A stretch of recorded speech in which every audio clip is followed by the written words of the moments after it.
Got there. 6 to win, 4 for a super over. G'day and welcome to the Game Day Squad Oz Cricket Fantasy Show. I'm Dill, that's Stu, and that's Az, and we are the Fantasy Bros. We've partnered with Game Day Squad to bring you all you need to know to succeed in this season's Oz Cricket competition. Stu, we are down 8 team previews, and now we move into our positional ranking shows. What are we going to do today? Yeah, g'day Dill, g'day Haz. That's right, mate. And if you've missed out on any of those team previews, make sure you head on over to our YouTube channel, Apple or Spotify Music, so you can catch up on all those important ins and outs for all of those teams, their predicted round one lineups, the must-have players, as well as some team young guns, the players we're fading, and the players that we're saying will be their MVP. Don't forget to like and subscribe to us across all of our socials to keep up to date via @FantasyBros. You can do that on YouTube, on Instagram, Facebook, and TikTok. Yes, you do not want to miss that. G'day Dill, g'day Stu.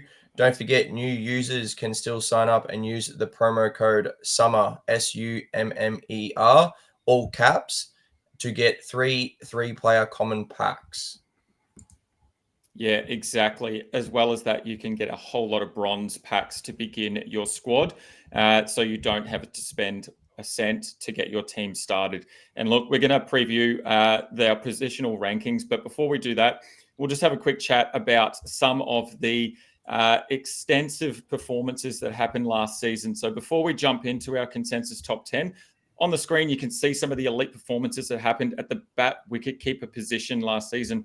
The first one is the big one right in the middle there. Stephen Smith, 115 average across about 3 games. Absolutely monster. He comes in at the back end of the tournament and just swings that bat. And Stu, you'd be pretty happy to see that again this season because you picked up his prize card as a seasonal champion. Look, outside of that, we had a couple of massive performances from Cooper Conley. He's totaled a 597. Obviously, he was playing in that all-rounder position, but has moved across to the bat, which we'll talk heaps about throughout the show tonight. And then Davey Warner tops the scores there for the batsman last season in 525. So good to see him coming through and having a big season.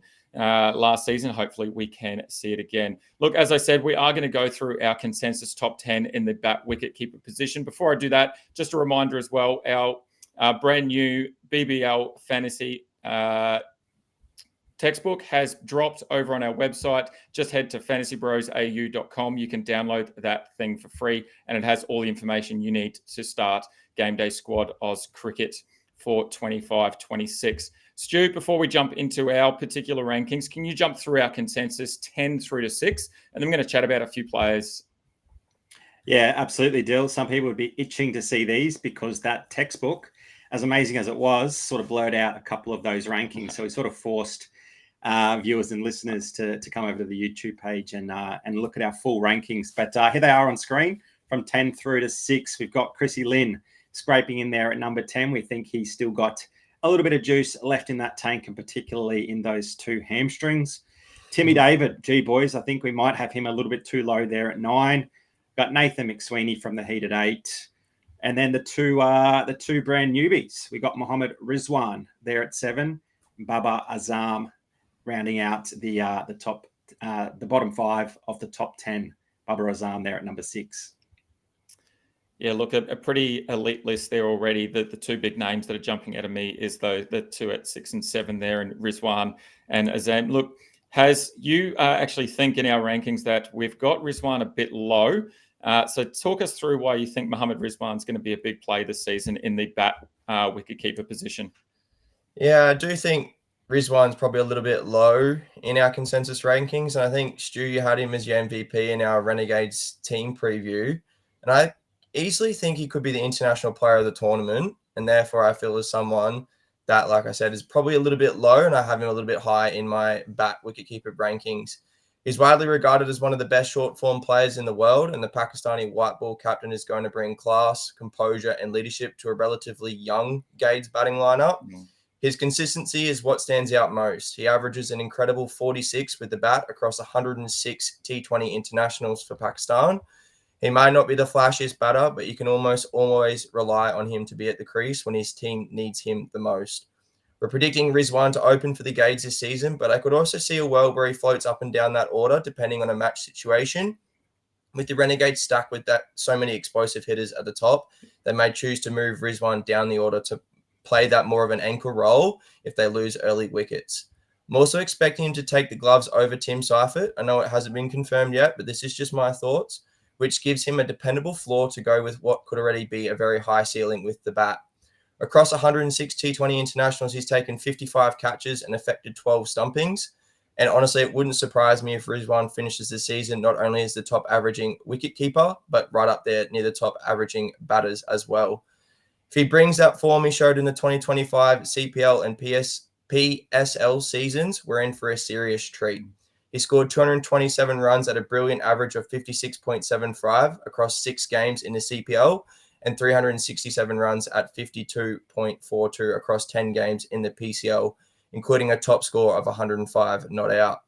We shouldn't expect Rizwan to score at a rapid strike rate. In those tournaments, his strike rate hovered between 125 and 140. But what we should expect is him occupy the crease for long periods and consistently tick over his score. He's reliable, he's consistent, and he's a crucial part of how much success the Gades will have this season. Lock him into your teams now. Yeah, I like that. I've got a couple of question marks. I had him a little bit lower than 7 as well, and my only question marks are coming into the competition brand new. We've seen other batsmen in the past struggle a little bit early, so maybe he takes some time to get used to the conditions and get used to some of the pitches over here. The other thing for me is, you touched on it, whether he takes the glove off Timmy Seifert, who is a known commodity at least at the Renegades. So keep an eye on everything. Oz Cricket for the Fantasy Bros will bring you all the latest news when we can around who might be taking the gloves. Head over to the Game Day Squad Discord as well, where we'll post a lot of that information there. Stu, you're up next, mate. And you've got touched on him at the start there. Timmy David, he's just had a massive season or pre-season. What can we expect from him in the BBL? Yeah, boys. Look, if his recent Abu Dhabi form is any indication as to how he's going to go in this season's Big Bash, then we absolutely have him way too low there at number 9 in our consensus rankings. In that Abu Dhabi competition across the elimination final and then the grand final, which was played on the very same day, he scored a massive 57 not out off just 18 balls before backing up a couple of hours later for an unbeaten 98 from 30. And that knock included 12 sixes. So across those 2 knocks, he tallied a ridiculous 155 runs without being dismissed from just 48 deliveries. And his strike rate, 323. Yes, it is a T10 fixture, and the boundaries maybe slightly in from where they usually are, but nothing too much. He didn't worry about that at all. He was clearing that boundary with ease through the duration of those knocks. So unsurprisingly, he was named the player of the final and, of course, the man of the tournament as well. But it wasn't just those 2 back-to-back knocks that impressed. He had 10 innings with the bat, and he came in at number 4 or 5 for the UAE Bulls, and he failed to score beyond 30 just the once in those 10 matches. In fact, he had a run of 5 matches where he had scores of 30 plus leading up to those 2 epic final performances. So, he's in some serious form at the moment. And in the Hurricanes preview, Dill, you did mention that there was probably some uncertainty around, where he would be in the batting order, whether that be 4, 5, 6, probably locked in there at 5 at the moment. But look, if his recent month of cricket tells us anything, it's that, he needs to be at the crease for as long as possible. So if that means sliding up the order a little bit to number 4 to take advantage of more balls on the wicket, then I think that's what the Hurricanes need to do. He's obviously very capable at the back end of an innings. So, maybe there's some reservations about setting him in too early and maybe, throwing his wicket away. But look, he's in some serious form. So why not capitalize on that? If he wasn't already a must for all of us, I think after those stats and seeing how well he did in that tournament, he has to be now. So I reckon everyone needs to do themselves a favor. Go watch that 98 not out of 30 on YouTube. It was some insane power hitting. And look, he's just going to give that crowd down there in Hobart plenty of catching practice. And there's no way I'm going to run out a Hobart Hurricanes team without him. while he's in this sort of form. Yeah, the only thing I advise is watch this show first before jumping across to his highlights for that 98 off 30. Look, the other thing in a world where Timmy David's having an unreal preseason, imagine if he gets given the ball to have roll his arm over as well, like he's done in the past. I think he's had about 23 odd overs across the last 4 years and taken some wickets across the park. So imagine if he was able to do that as well. I think he would be an absolute star. And yeah, you might be right. At 9, we might have him way too low on our rankings.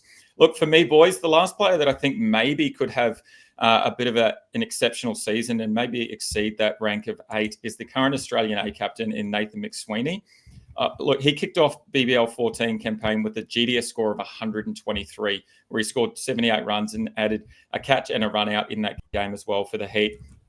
Although he never quite returned to those heights throughout last season, he had 4 scores below 10 and then 3 scores above 25. He did finish with an average of 42.6 though at the end of the season, which actually had him ranked 3rd for batsmen that are still in the comp this season with more than 7 games played. So I think there's still an opportunity for him to potentially exceed that. Part of the reason he probably didn't have as good a season as possible is, look, it's the way he often entered the game. Usually at first drop in behind someone like Munro, who just loved to throw his wicket away. And look, I touched on Munro in the Brisbane Heat preview, and just what an absolute fade he probably will be again this season. And I expect something similar where Munners comes out, has a throw of the bat and just gets out cheaply. And then McSweeney's got to come in and do a lot of work. And I'm hoping that's not the case, because I really want to see McSweeney with some time and some opportunity with bat in hand. But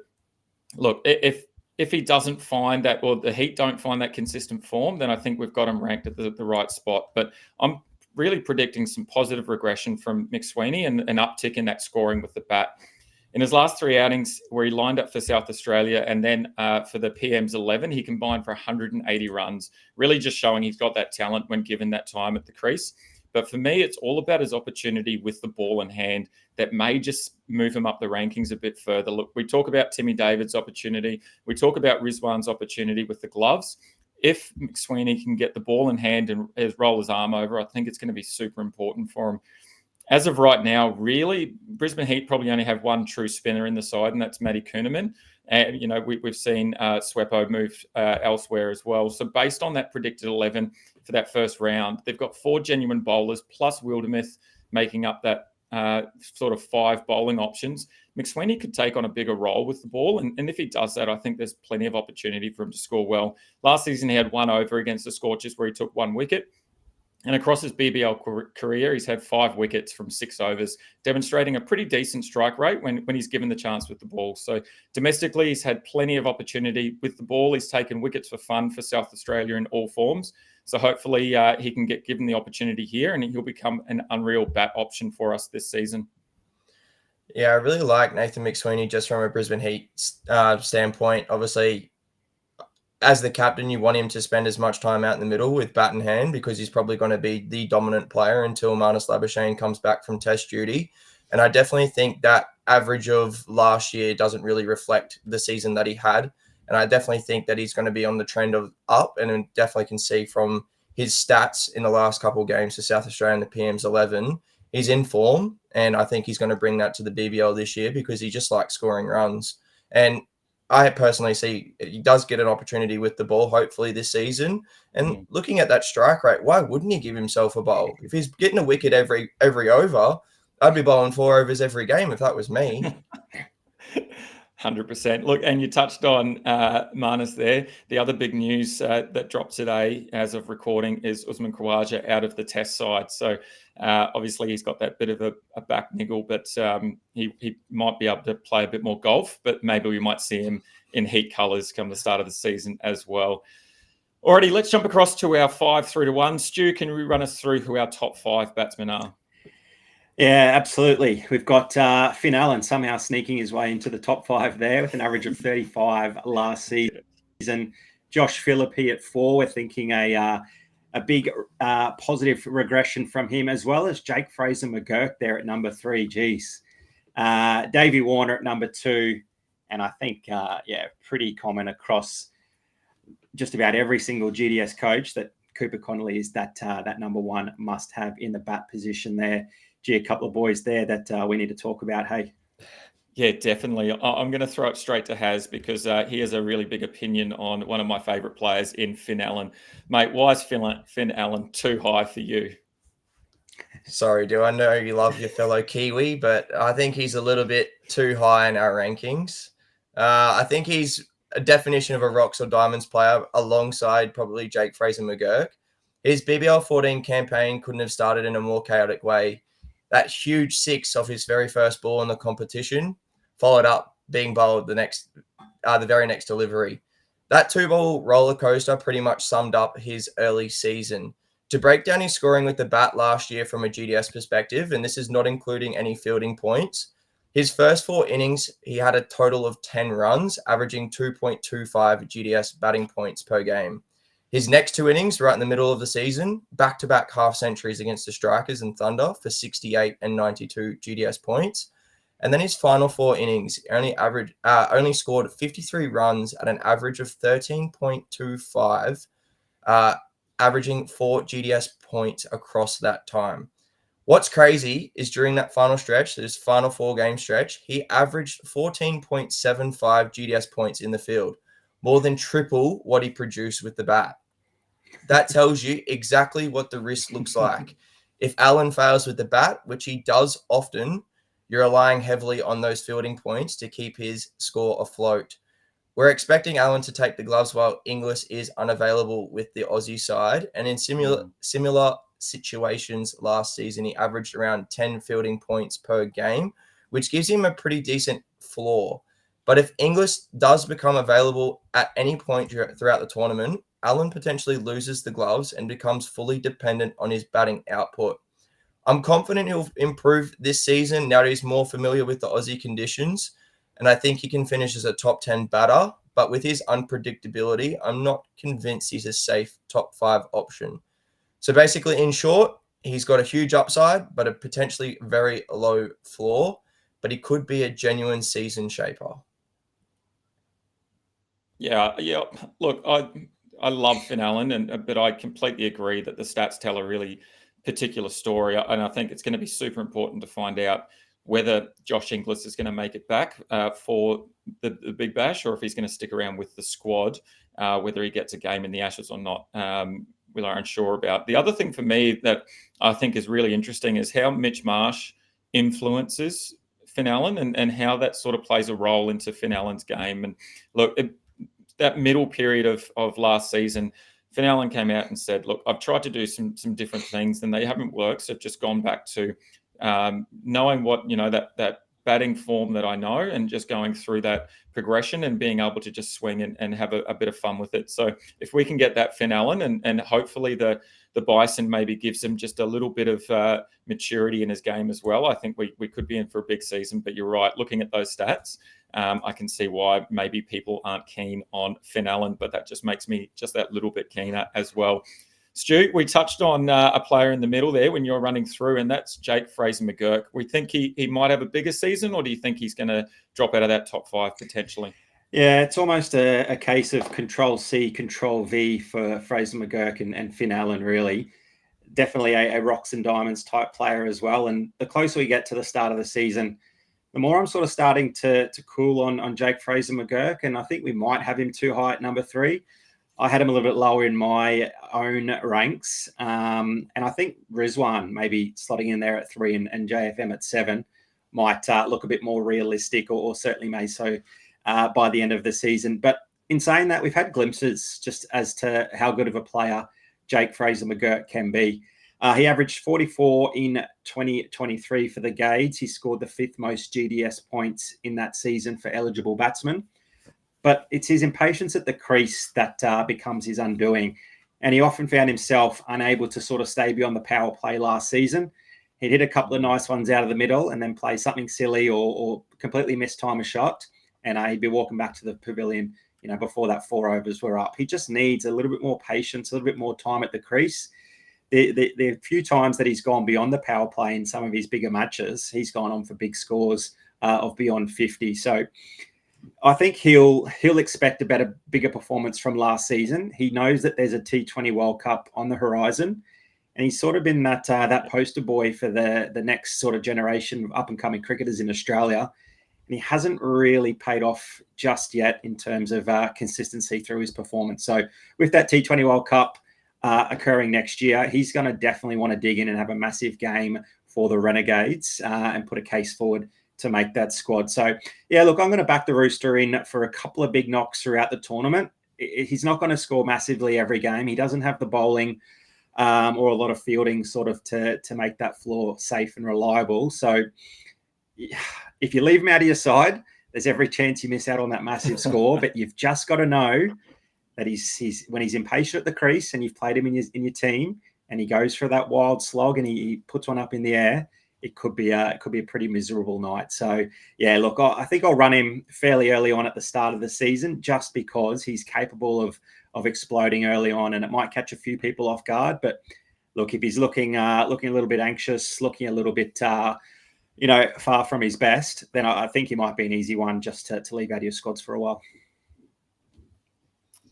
Yeah, it's kind of the same position that I guess Joshy Brown sort of was in last season, where we had high hopes for him and he didn't really deliver. And I feel like Jake Fraser McGurk, again, is in that similar sort of vein. Everyone's got high hopes for him and he could come out and have an absolute blinder, but he's just got to have that bit of patience. And hopefully his mentor and David Warner, has gotten his ear again and just been able to calm it down a little bit. And I hope for my son's sake, my son's favourite player is Jake Fraser McGurk. So I hope for his sake, he has a big season. I don't know how, but somehow he's a Renegades fan. I don't know what I'm doing. My son's a Panthers fan and a Renegades fan. Oh. I need to go and trade him in or something. Put him up on the trade market. All righty. We cannot talk about the bat wicketkeeper position without discussing our top-ranked player in Cooper Connolly. And look, again, if you haven't watched or listened to our Perth Scorchers team preview, make sure you go back and have a watch and listen of that after this one, because we highlight Connolly as not only the Scorchers MVP, but probably even the tournament MVP, the way that he's sort of shaping up. And it's for really good reason that the all-rounder is now in the bat position for 2025-26. And we think, as we talk about a lot, it's an absolute goldmine for points. Anytime that a batsman can run out and roll his arm over, or a bowler can swing a bat and just score those extra points, it's going to be an absolute goldmine. And I think Connolly's going to be that bloke. Last season, Connolly hit 351 runs in the regular season. That included 2 knocks of over 60 and 5 knocks over 30. As a result, he scored 443 GDS points just with the bat. That alone would have seen him ranked second for total points, only behind our second-ranked player in David Warner, who finished on 444 points, just 1 point ahead. However, for Davey Warner, that also included his 63 in the field. So really, we look at Connolly, bat alone, he would have had an absolute blinder of a season. But on top of that dynamic batting ability, he also offers so much with the ball, and that truly makes him a cheat code for GameDay squad. Again, last season, if he was given the ball 24 times in his 10 regular season outings, where he took 6 wickets, and he added 53 dots there as well. Those stats alone, totaling 169 GDS points, would have seen him ranked better than 24 bowlers, straight up bowlers last season. So his bowling stats alone are unreal as well. His preseason has been just as fruitful. He's been featured in the ODI series against India. He scored 61 not out and a 23. Plus he bowled 3 overs for no wickets, but he had 10 dots there. And then he had 5 overs for no wickets, but 11 dots in his second game. Cooper also had 196 runs and 2 wickets from 6 innings for Western Australia in his first-class cricket. So he's got some decent form coming into that game.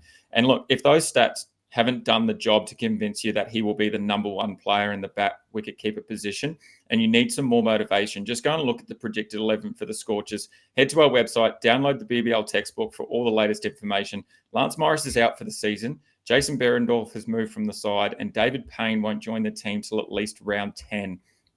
They're going to have to squeeze as many overs as they can for Cooper Connolly, and all that means is just wheels up for me. And look, I'm ecstatic because I've got his all-star as well, and I believe there aren't many left of his all-star. Wow, I am certainly jealous about that. That is one all-star that I have been chasing. So if you're someone that's lucky enough to have 2 Cooper Connolly All-Star cards sitting away in your team squad, jump onto the Game Day Squad Discord and send me a message, because I'll move heaven and earth to get one of those Cooper Connolly All-Star cards. Boys, I reckon if Cooper Connolly was an all-rounder, we'd probably still have him in our top 3 or at least top 5 in the all-rounder position. And that obviously means he's just going to be an absolute weapon in the batting position. There's even times where he sort of out-bowled Ashton Agar last year, and not just in terms of the wicket column, but also the fact that he got more overs than Agar. So, yeah, look, someone that we can rely on with the bat, very consistent, but certainly going to get a couple more wickets with the ball as well. And he could be relied upon. You know, any of those pitchers that are turning the ball, him and Ashton Agar are going to form a pretty nice combination. Yeah, look, hey, potentially we might have an opportunity to pull his all-star now, because our favorite part of the episode is coming up, where we're going to open a 3-player all-star pack. And if any batsmen or wicketkeepers are pulled, they're going straight into our giveaway pool. If you haven't watched our team previews, jump back. You've got 8 opportunities to enter the giveaway there, plus all the cards that we've pulled so far. Look, to have a chance to win, all you need to do is jump onto the Fantasy Bros YouTube page, our Spotify channel, or our Apple Podcast, Apple Music channel. Like the video and comment who your number 1 batsman wicketkeeper is for 25-26 season, and you are in the draw. You can enter that draw up to 11 times with all of our pre-season content, as well as a bonus one. If you can show us that you have downloaded the BBL textbook from our website, you get a bonus one there. So there's plenty of opportunity. Alrighty, Stu, what have we got today to open? It looks like a rare pack up on screen. Yes, let's get that open now.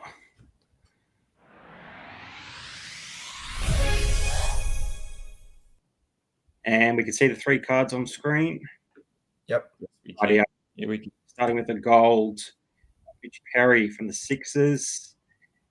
Yeah, Sixers themed opening here. We've got Moses Enriquez and Reedy. Someone who we'll probably talk a little bit about in the bowler episode, and pretty handy card there to get as well. So I think I might keep that one to myself. Should we open another pack then and see if we can get some batsman wicketkeepers in that player pool? I did have 2 packs sitting there, so why not? Unreal. I thought I saw that. Let's go.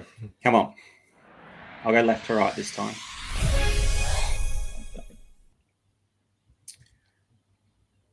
All right. Platinum Hassan Khan as an all-rounder. We got Dan Sams, the all-rounder. Wow. And probably someone else we're going to talk a bit about in the bowling episode. We got everything but the batsman, boys. But some pretty let's just chuckle 3 of those in. Squad. Should we chuckle 3 of them in? They are some unreal cards there. All right. What do you reckon? Fine. Yeah, I got them. All right, all 3 of those cards jumping straight into that giveaway pool. Remember, all you need to do is like the video, subscribe to the YouTube, the Fantasy Bros YouTube show, and comment who your number 1 batsman wicketkeeper is for 2025. Boys, that's your show. Next up, we're going to go through the all-rounder position, and then later on in the week, we will be dropping the bowler position as well. And then, mate, we're only 12 days away until the kickoff of the season and our first live show. Reminder, all new users signing up now, head to the Game Day Squad website, download the app, use the promo code SUMMER, that is all capitals, SUMMER, where you'll get that 3-player common pack. Don't forget as well that we've dropped our first ever Big Bash textbook. Head over to our website. It is absolutely free. You can download that textbook, which is your preseason guide to everything Game Day Squad Oz Cricket. Head to our website, fantasybrosau.com. Download now. Also prove to us you've got it so you can get an extra opportunity in that giveaway. Plus, on the website, go and head to our merch store and maybe get yourself a cheeky Christmas present. We've got plenty of options there. You can join the bros with a hat, shirt, or hoodie. Boys, thank you very much. Pleasure as always. Looking forward to the next preview show. Have a good one, man. See you, boys. See you guys. Thanks for tuning in to another episode by the Fantasy Bros. If you want to show your support, don't forget to like, subscribe, and share this show on YouTube, Spotify, and Apple Podcast. Also, make sure you check us out on TikTok, Instagram, and Facebook. Just search @FantasyBrosAU.